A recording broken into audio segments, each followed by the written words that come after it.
Hey y'all, so welcome to another vlog of mine. Today we're going to do a lot of talking head.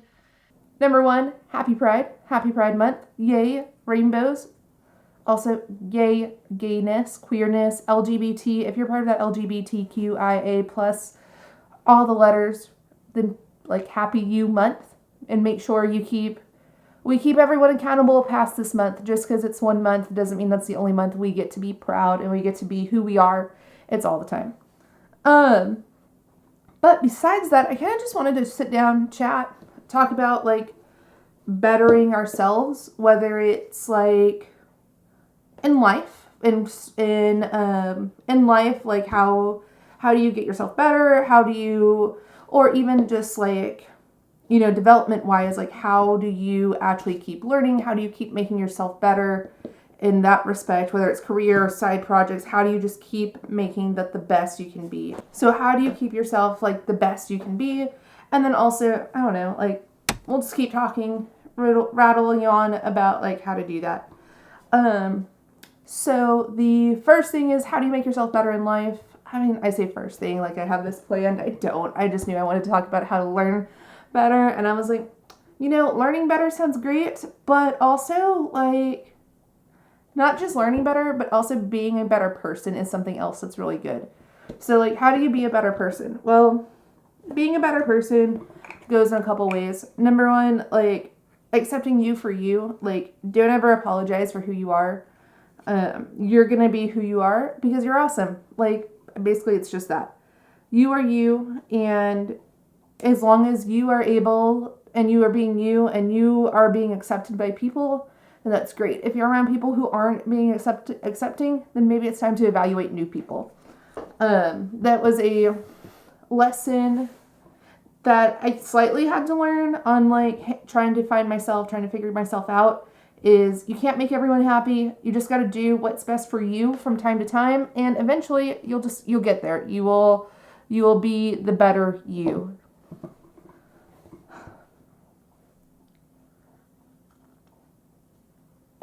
So, not only that, hold on. I think I actually did hear a cat this time. Oh, no, these cats are going to keep me on my toes. There are no cats. They're going to keep me on my toes. So, on top of being a better you, another thing that I found really useful for me was experimenting with different types of fidget toys. So right now, I have this like fidget cube here. We're going to adjust the light live here. I have this fidget cube, spinner, switches, buttons, all that jazz. I mean, I found that it actually helps me focus a lot in meetings. And I wouldn't have found this without the pandemic. But like doing this actually helps, having this in my hand helps me focus in meetings, or else I'm like fiddling with my Outlook. I'm reading emails that are coming through, Teams messages while I'm on meetings where I'm supposed to be paying attention. So this actually helps me pay attention a bit and like, fiddle with the switch. You can probably hear it click. Fiddle with the switch, and it helps me pay attention. So that's not like being a better you. It's just helping you figure yourself out. I mean, if you're having issues paying attention or like focusing, like something like this would probably help. I like to better myself by getting into hobbies. I will call that a betterment. So this whole YouTube channel thing is a huge hobby of mine. And same with the streaming. Like you can find me on Twitch, twitch.tv/MeganWilson_, where I work on my code things, and sometimes I play Pokemon. I mainly just work on my code things, but sometimes I like to play Pokemon. I like to play other games as well. But all that are hobbies, and trying to figure out a better work-life balance where I get to do everything, like that is amazing. And it has done wonders for my mental health. Like I've just learned a lot about myself during this pandemic. There was a time at the beginning, like I was furloughed. I was put on like 10 hours a week of work, which was great. It was fine. I mean, it wasn't great. It wasn't fine. Like it cut down the paycheck, obviously. It was a little bit of a hurt. But like I got to do a lot more. So like I got to figure out like the streaming setup stuff. I got to focus on WWDC for the first time, like actually sit down, focus, and not just the day. I had that practically that whole week. And it was just really nice to be able to sit down and focus on what I really enjoyed doing. So that's what like led me into like, hey, I want to make this more of a priority. So then when this year came back around and we're back at work 100%, I asked off for the week of WWDC because I was able to dive in because I realized what I really enjoyed. And like I had the hours, so why not take that time to actually like sit and really enjoy that. So figuring out your hobbies, figuring out how you make that work-life balance work. It just so happens my hobbies are also like this, development, stuff like that. And not really, they don't intertwine yet with the day job. So it's not really like I'm overlapping work priorities. Now let's talk a little bit, I guess that transitions into a little bit of like, how do I like to work? Or how do I like to learn? Because, I mean, I just said WWDC, Worldwide Developer Conference from Apple, introduces new APIs, SDKs, all that fun stuff, Xcode, all of those things. And now that I brought this over here, I can't stop playing with it, and it's great. So like, it introduced all those things. And like, how do you learn all those things? How do you start learning everything, basically? Well, the key thing is you don't learn everything. You have to prioritize. So if you're just starting out, like you're brand new to development, you don't know where to begin, and you're wanting to do iOS, there's a couple different websites I recommend. Okay, there's one website I really recommend, and that's hackingwithswift.com. And hackingwithswift.com has 100 days of Swift and or Swift UI. And you can pick which one you want to follow. The first 15 days-ish are the same in both, just because it's going over the Swift basics. So make sure, link down in the description for hackingwithswift.com. Paul Hudson is a godsend to be able to keep learning. Like, I love his articles. I love the program. I went through like 20 or 30-ish days of the 100 days of Swift UI before I felt comfortable enough to like go on an adventure on my own. So websites are one way to keep learning like that. Web development, Free Code Camp always comes to mind. I loved Free Code Camp. I actually did a lot of that as well. Whenever I was starting to learn the web side of things. Whenever you're kind of done with like those walkthroughs and those tutorials, I highly recommend turning to YouTube if you're hitting a specific problem. The reason why I say turn to YouTube, just this past week, I was having a huge issue in a React app that I was building where breadcrumbs wasn't working correctly. Like it wasn't linking correctly, and I didn't know how to sync it with React Router, which I needed to do. Turns out there is a very specific YouTube video on this exact issue. I just went to YouTube, I typed in Material UI, React Router, breadcrumbs, and I got this awesome video about it.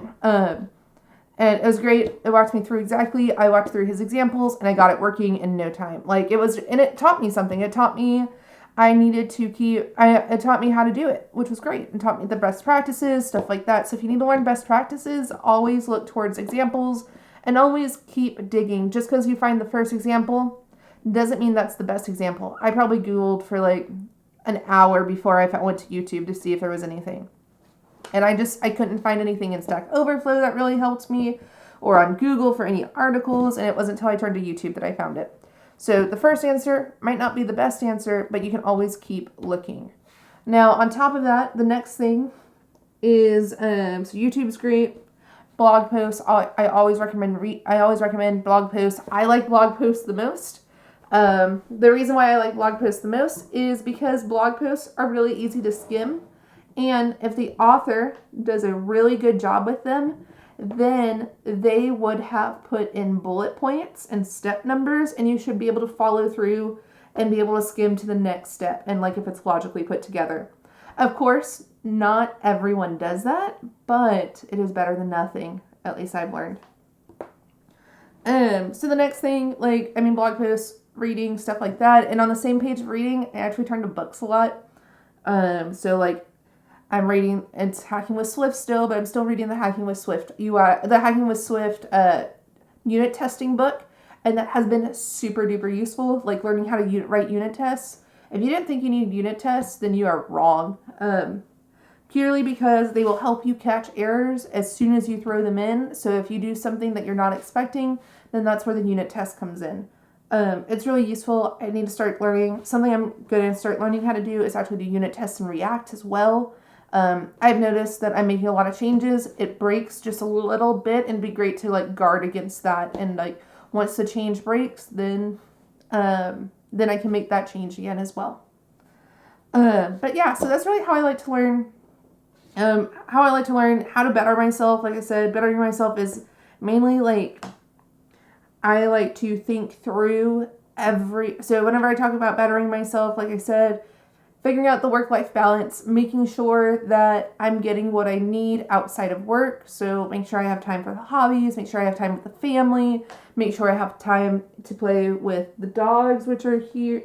We have a corgi down there and a dachshund mix over here behind me, the cats, all that kind of jazz. Like if you take anything away from this, it's going to actually be making sure you are not just spending 100% of your time on work. I mean, of course, if you enjoy it, that's a little bit different, I guess.